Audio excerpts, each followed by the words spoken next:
Hello and welcome to the podcast Shedding Candlelight on Cryptids, Hauntings, Mythology, and more. If it is weird, we are talking about it. This is your host, Lee Donna, and today's episode is about all things new. New year, new episode, and a brand new life. Not for me, but for a woman named Lerina García. In the summer of 2008, Lerina was living in an apartment in Madrid.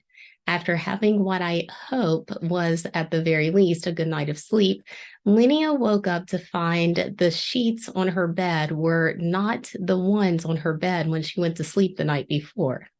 Disturbed, this brave woman decided that even though she did not recognize the sheets now on her bed, she was in her very own bed, in her very own apartment. So she made the decision to get on with her day, ignoring the strange bedsheet swap as best as she could. Lerina got out of bed and began getting ready for work. As she went about the rest of her morning, she noticed some things in her apartment did not belong to her. Again, it was odd, but things were similar enough. And she had a boyfriend. So, for all she knew, the items that she didn't recognize could have been something her partner brought into the apartment. She also noticed that some items were missing, but decided that the missing items could have simply been misplaced. She was on her way to work, so she didn't really have time to investigate. She left the apartment and drove to the place where she had been working for the past 20 years. When she arrived, she was informed that she did not work there, not in the part of the building she was trying to access anyway. Lerina was confused, and so were her coworkers. They told her that, yeah, you do work in this building, but over there in an entirely different department. At first, Lerina tried to argue with her coworkers. I imagine she thought someone was playing a seriously unfunny joke on her at this point, but a supervisor arrived on the scene, a person calling Lerina by name and claiming to know her well. The problem for Lerina was that she did not know this person who was claiming to be her supervisor. She had never seen this person before. Yet the supervisor confirmed what Lerina's coworkers had just told her. She did work in the building, but not at the job position Lerina was insisting was hers. Confused and upset, Lerina went to the building's directory where all of the company's employees were listed. Sure enough, her name was listed there in the directory, and according to the written record right there before her, the supervisor and coworkers were telling the truth. Lerina did not work in the department she had a memory of working in. She worked in the part of the building where this unknown to her supervisor worked. This only increased the stress Lerina was under. She told the supervisor that she just wasn't feeling well and left the building she'd gone to every workday for the past 20 years.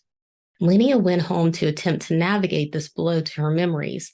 The job she had for the past 20 years was gone, and she was being told that she did something completely different for a living. To say this news was unsettling is an understatement. And for Lerina, things are about to get a whole lot worse. Attempting to collect herself, Lerina checked her driver's license and other personal items. They had the correct information on them. Her picture, name, date of birth, everything was hers exactly as she remembered them to be. This was a short-lived boost to her mental state. When Lerina got home, she was able to inspect her apartment more closely. It was nearly a replica of the home she thought she had, but those missing items, they couldn't be found. Those new items she noticed earlier that morning, now they stood out to her like sore thumbs. Disoriented, Lerina stood in her apartment, acutely aware that everything was wrong.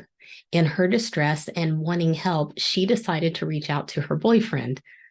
but she couldn't find his name or his phone number in her phone. She had numbers for her mom, her sister, and other people close to her, but not for her boyfriend. A few months prior to this morning, when Lenia woke up to strange bed sheets on her bed, she had started dating a man who lived in her neighborhood. She knew him well and they had a good relationship, but now she doesn't even have his phone number. Amidst her own life-changing events, she was concerned that something equally as bad had happened to her boyfriend. So she looked for him, but she couldn't find him. She called her friends to find out if they had seen or heard from him, but they all told her that they had no idea who she was talking about. Frustrated and terrified because an entire person was missing, Linnea went to the police. She filed a missing persons report and the authorities began to investigate. This is when Linnea was dealt another blow that would change the course of her life forever. This man that she knew, had memories with, and I dare say was falling in love with, did not exist. The police told her there was no record of him ever existing. There was a man showing up in Linnea's life, though, her ex-boyfriend, one she claimed to have broken up with 6 months prior to the swapping bedsheet morning. Only her ex completely disagreed. He said, no, they had never broken up. And now he was disturbed that his longtime girlfriend is distraught over a missing man she claims to have been having a 3-month-long relationship with. As if the totality of what Linnea was experiencing wasn't horrifying enough, she had to face the realization that she might be going insane. That's what people around her were saying, that Linnea was having some sort of a mental break. She felt sane, though, and she had vivid memories of her life, like remembering that her sister had surgery on her shoulder a few months earlier. But when she said that out loud in front of her parents, they informed her the sister never had surgery on her shoulder. Linnea then called her sister, and the sister unfortunately confirmed what the parents said. Never had the sister ever had that surgery. Linnea's life was upside down, and as someone who did not drink or do drugs, none of the reasoning she was being confronted with made any sense to her. A psychiatrist told Linnea that the things she was remembering that didn't fit with her current reality were stress-induced hallucinations. Only prior to waking up on strange bed sheets, Linnea did not feel stressed. She went on to seek more answers, and at no point was Linnea ever declared mentally ill. She had no mental health issues prior to the strange bedsheet morning, and other than the mental stress of waking up in a world that wasn't quite her own, she didn't have any clinical mental issues afterward. Linnea and everyone else had no idea what really happened to her. So Linnea dedicated herself to finding answers. Her research led her to the concept of alternate realities, and Linnea became convinced that she was, in fact, now living a life on another timeline. She became convinced that somehow she had slipped through the veil between her world and this one, forced to now live a slightly different life than what she had been living before. Forever left to wonder if a doppelganger was now living her old life with her boyfriend who doesn't even exist in this timeline. Understandably, people have questioned the validity of Linnea's story, and it's easier to think that she did have a mental break, but there are strange cases similar to Linnea's that date back hundreds of years. More than that, our own science is telling us that parallel universes are a real possibility. I'm not a physicist, so I'm not going to attempt to go deep into string theory or ripples in space-time. But for as much as we have people like Linnea waking up with different memories than what she should have, we have people disappearing off the face of the planet. According to the research of author and investigator David Paulides, many of these disappearances occur around boulders and in places with large concentrations of granite. We know that rock does hold energy and that it is thermal conductive, meaning it can transfer heat through itself. Stories of old mention the Fae or fairies who live in other worlds, but who steal people from this world. Many of these places, these thefts take place, are in stone mounds or caves. People enter and then vanish into thin air, stolen away to live in a parallel universe, and very rarely being allowed to return to this timeline. If there are parallel universes and the folks or beings on the other side have the knowledge on how to move between timelines, might a doppelganger send a bounty hunter of sorts to snatch their counterpart because they need an organ transplant? What better way to get that new kidney than to steal it from yourself? Maybe there's a whole black market organ harvesting ring where a sinister body snatching cartel is taking it upon themselves to snatch people from our world. Maybe someone commits a crime, so they trade places with their doppelganger to get out of doing time for said crime. Maybe they're just bored, so they decide to swap. Or maybe there are just holes in the fabric of our space-time, and on occasion, people just simply slip through and find themselves in places they don't belong. This seems to be the case with a man who arrived in Tokyo in the summer of 1954. This well-dressed individual got off a flight from Europe, but when he tried to leave the Tokyo airport, he was detained, which bewildered the man because he had his passport and other identification. And according to him, he'd had no other problems moving about between countries. But now that he's in Tokyo, authorities are pointing out one pretty big problem with the man's paperwork. His passport and everything else he had by way of identification was issued by a country no one had ever heard of before. The man was from a country called Taured, Taured, and his passport had stamps from other countries that did in fact exist.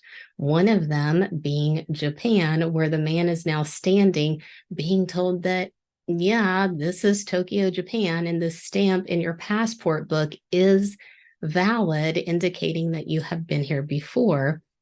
But Taured, your country of origin, does not exist. The weary traveler was understandably upset and angry, so one of the Tokyo officials grabbed a map and asked the man to show them where his country was.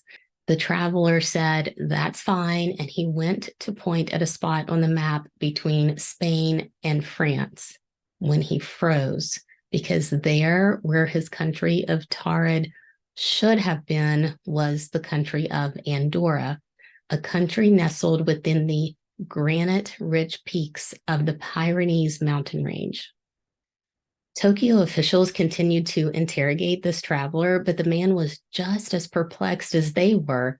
He once again showed them his passport, his driver's license, and all of the things any of us would use to prove not only our identity, but where we came from. Baffled by the man's consistent answers and proof of his words being held right there in their hands, the officials decided to let the man go to a hotel for the night. They told him to get some sleep and that they would continue to investigate and would let him know when he could freely enter Tokyo. Now, they were leery of this guy, so they placed him on the 15th floor of the hotel and had 2 officers stand guard outside the hotel door all night. In the morning, they went to speak to the man again, but he was gone, vanished into thin air. The man, his passport, and all of his luggage. Not a single trace of the traveler remained. An author by the name of Frederick Dodson wrote a book called Parallel Universes of Self, in which he recounted having gone out to get his hair cut at a salon where he was a regular. Now, instead of there being a park bench and an empty lot beside the salon, there was a brand new building. It had only been about 4 weeks since Dodson had been at the salon, and he was impressed that this building could have gone up so quickly. He asked one of the salon employees about the building, and they told him it was not a new construction. According to the salon employee, the building had been there for the past 5 years. A woman on Reddit reached out to a group called Glitch in the Matrix, relating that she was driving home from work one night when she saw lights off in the distance. As she got closer, she saw a massive power plant all lit up. The problem was she'd never seen this power plant before, and she drove this route every workday. She later went to a restaurant that she frequented and met a new employee, one who said they had been working there for a couple of months, something she didn't feel would have gone unnoticed by her for so long. So it spooked her, and coupled with the sudden appearance of the power plant, she was crying by the time she got home. She told her boyfriend what was happening, and he couldn't believe that she had never noticed the power plant before, telling her it had been there for years. She went on to say that there was something a little different about her boyfriend. He looked the same, but his vocabulary and pronunciations were a little bit different. Her dog was the same kind of different. It looked exactly as it should, but it didn't behave the same. It didn't know the same tricks that it knew before. During the 12th century, this is the 1100s, on a summer day in England in the village of Woolpit near modern-day Suffolk, two little children were found standing beside a pit. This is a deep pit that was dug into the ground and used to trap various animals. These children looked just like any other child, but their clothing was strange and unfamiliar to the villagers. But the odd clothing wasn't what had them gawking at these two siblings. The children had green skin. The children also spoke a language that no one understood. So they were taken to the manor house of Sir Richard de something that starts with a C, where they refused to eat any food. After several days of starving, the children got their hands on some raw broad beans, and they scarfed those raw fava-like beans down. As time went on, the people around them managed to coax the children into eating other foods, and as they consumed these other non-green foods, the children began to lose their green coloring. The tint faded until their skin looked just like everyone else's. The children also began to learn English. The girl, being the oldest, was able to communicate that the boy was, in fact, her brother, and that they came from a land where the sun did not shine so brightly during the day. Their land was dark, the light being more like that of Twilight. She called her former home St. Martin's Land and said that everything there was green. The children had no idea how they got to Woolpit. They said they'd been out herding their father's cattle when the animals all ran into a cave. The children followed the cattle inside the cave, and then they heard what sounded like a bell, the kind of bell they could now hear ringing at the nearby abbey. The noise of the bell was so loud inside the cave, and the children thought that would be their way out of the cave. So they followed the noise, emerging from the cave to find themselves suddenly standing in the sunlight beside the pit. Obviously, no one knew what to make of the young girl's story. All they could do was help take care of the once green children found standing alone in a field. Part of their care was making the decision to have the children baptized. The boy, who was the youngest, was said to always be sickly.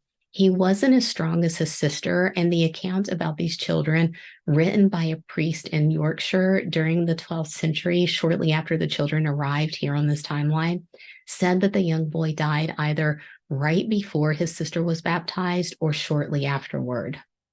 The girl went on to live as a servant in the manor house she'd been taken to upon her sudden appearance in Woolpit.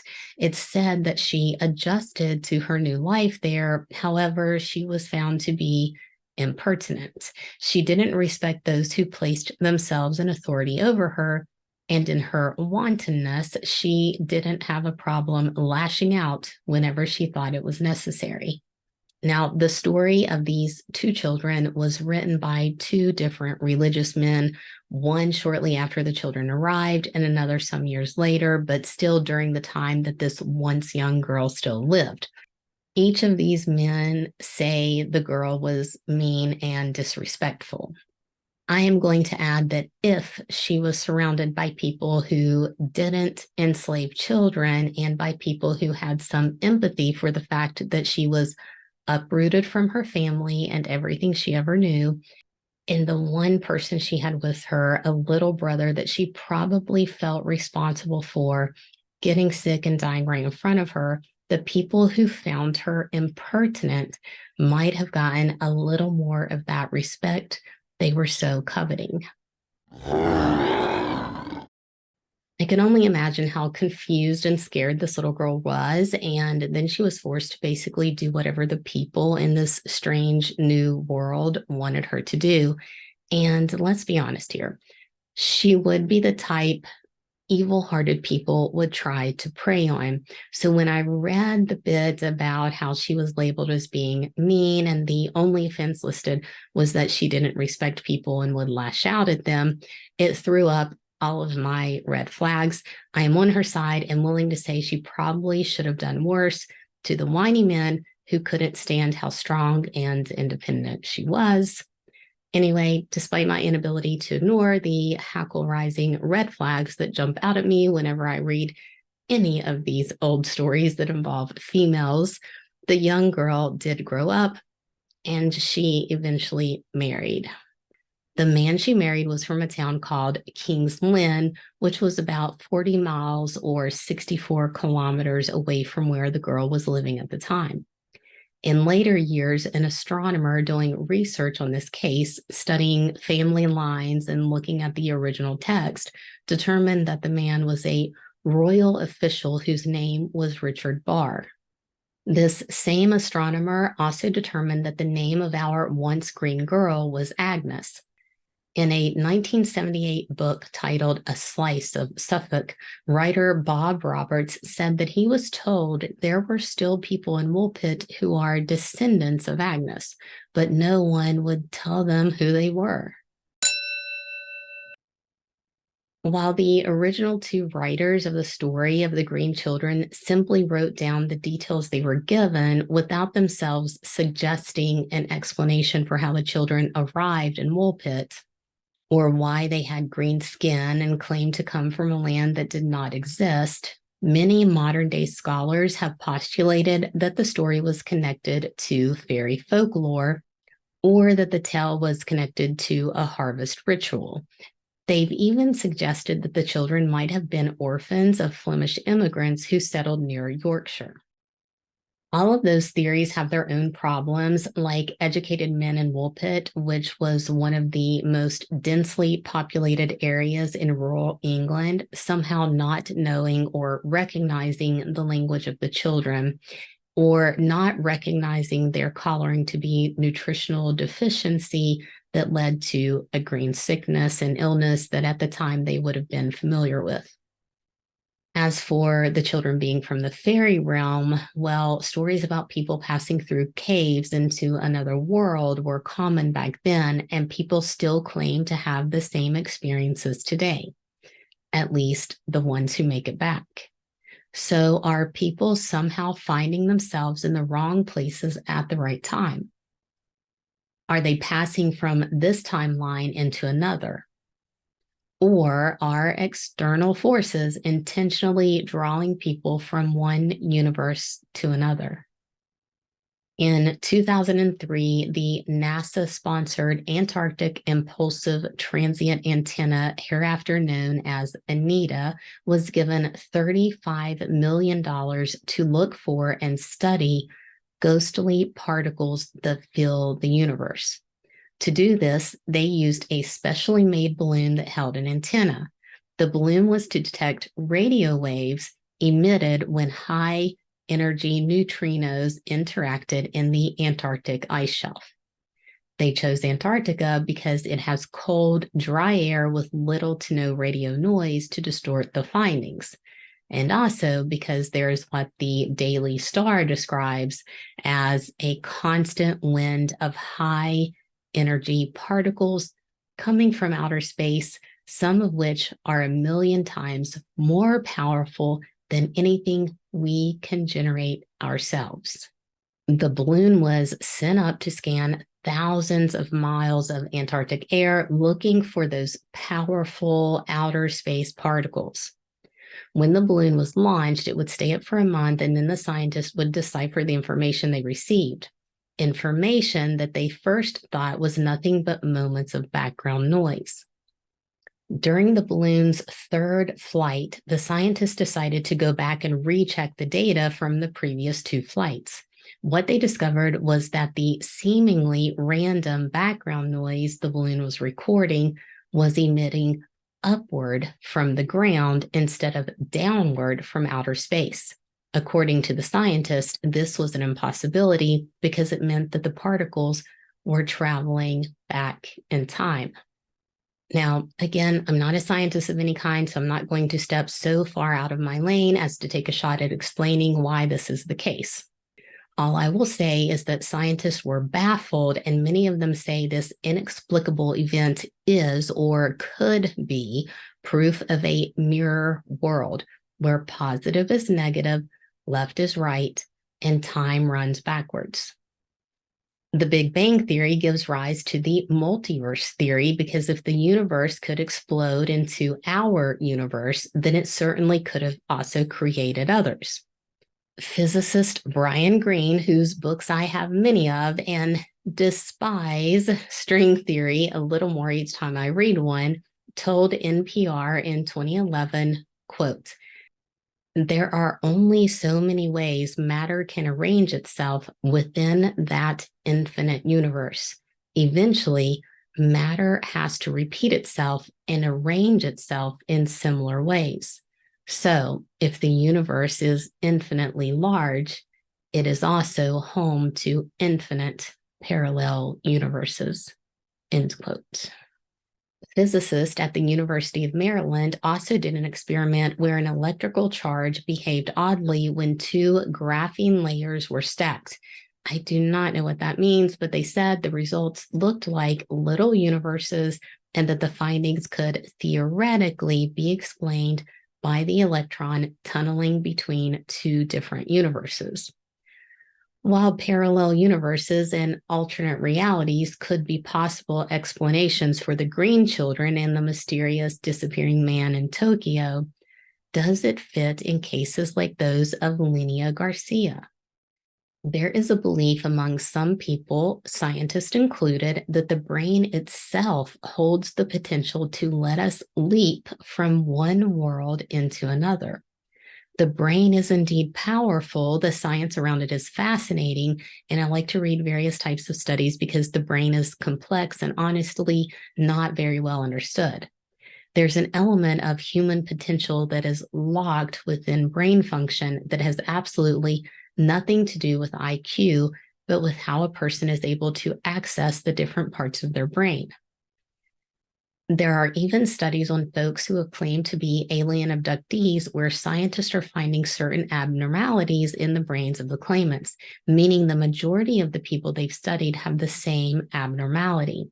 So, did the people get abducted because of their abnormality, or did the abnormality give them the ability to make contact or to jump from this existence into that of the unknown aliens? Are UFOs coming to our reality through some space-time disruption? When we see them, are we sometimes looking through a weak spot in the fabric of the worlds?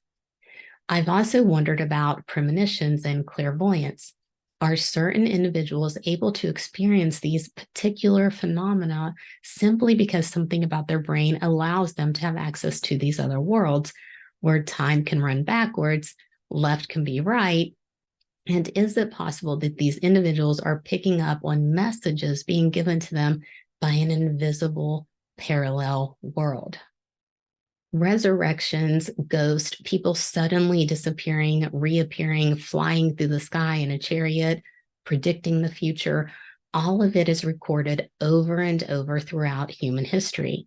I've had my own personal experiences with clairvoyance to the point that I've begged the thin air around me to make it stop.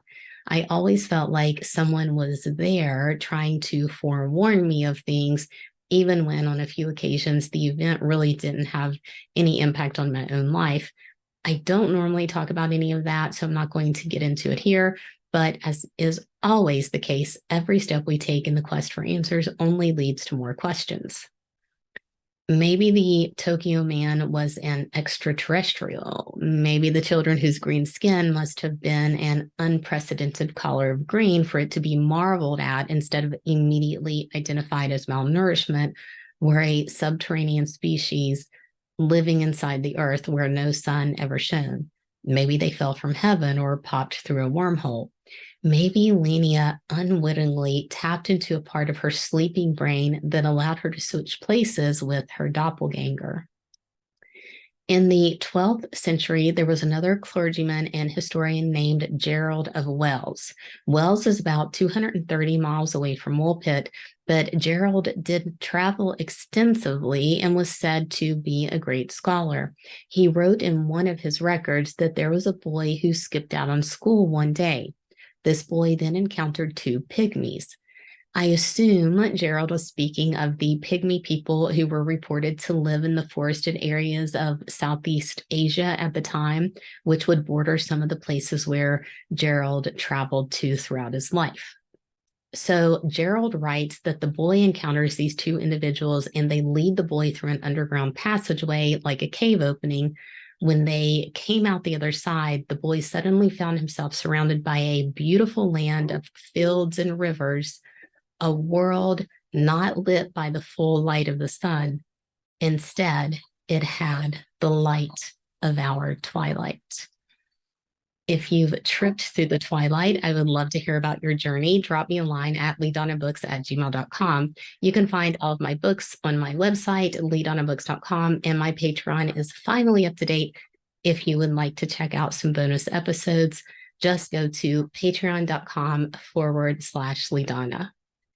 I am on social media. I do not engage a lot. It is just not my thing, but you guys are welcome to follow me there and scream at me when you send me messages or tag me in something and I never acknowledge it. I probably won't even know that you are yelling, especially if I slip through space-time or manifest myself a whole different reality.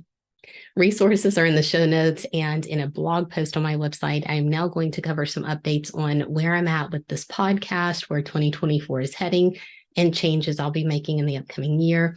If you don't want to hear it, feel free to tune out now, and I will see you next month. For the rest of you, I imagine you've been on this journey with me for a little while now. 2023 did what I needed it to do in terms of educating me on the podcasting process and allowing me to understand a little bit better what my role here is. Your feedback has been invaluable, and I am continuing to tweak my format and the way I'm delivering these stories to you. In 2024, for many reasons that I won't go into, one of them being health related, I will continue to release only one new episode on the main podcast feed each month. I will also continue to release a bonus episode on Patreon each month with the aim of not falling so far behind on that again this year. All of my books are available to paid patrons, and I currently have two tiers, one at $2 a month and the other at $5 a month. I'll add a third tier once I have more content and I'm able to create some other Patreon exclusive items. For now, Patreon released a shop tab. So if you don't want to be a monthly subscriber, but there's a Patreon exclusive episode that you want to listen to, You can buy it if I've added it into the shop tab, which I've only done for a couple of episodes at this point. The lowest price Patreon allows a shop item to be listed for is $3. So you might want to consider subscribing at the $2 tier, and then you can listen to whatever episodes you want and then just unsubscribe. Also, because all of my books are for sale on my website, I'm not going to go through the hassle of listing all of them on the Patreon shop page. However, if there's a demand or I hear from a large number of people who say they want to buy on Patreon rather than my Shopify store, then I'll certainly take the time to list books on the Patreon shop, unless they are priced under $3, because it would be silly to have them priced higher on Patreon than they are at every other retailer, including directly from my Shopify store. All of my books are also available at libraries, so you can read them via your local library or any library app that you might be using. I write mainly thrillers and suspense, but I just released my first fantasy book, Day of the Raven, and it's part of my Eyes of Midgard trilogy, so I'll have the next 2 books in that Norse fantasy series out hopefully in 2024. Right now, I am not even remotely close on track to make that a reality, but we'll see what happens. And for those of you who read and reread and thrice read, and some of you have even messaged to say you are on your 4th pass of the fabulous psychological thriller Sierra, I do plan to release a sequel. Hopefully that will be out in 2024 as well. I just need to take care of myself a little better so I can focus and get these books written. Lastly, if you are watching the video version of this podcast, you will see some changes in the background throughout the course of 2024 because I'm going to be moving into a new office and designing a proper podcast studio. I'm not going to be quick about it. It's going to be a work in progress for a while, but you will slowly and eventually notice some changes. I'll be working on lighting and audio and designing a space where I could have guests come on the show in person. I also plan to figure out how to do remote interviews so I could have guests on virtually. Again, don't hold your breath waiting for me to break up the sound of my own voice with that of a co-host, because as it stands, I've tried to record some things with my husband, but the audio is absolutely terrible. So we are going to redo those, but my energy is slowly coming back. So hopefully I'll have the mental bandwidth and physical stamina to actually keep everything moving forward in 2024. I hope you do as well, and that this new year is a bright new beginning for all of us, even if we slip through a wormhole and find ourselves surrounded by the twilight of an entirely green world. Thank you so much for being with me. Thank you so much for your feedback. I really appreciate each and every one of you. I will see you next month.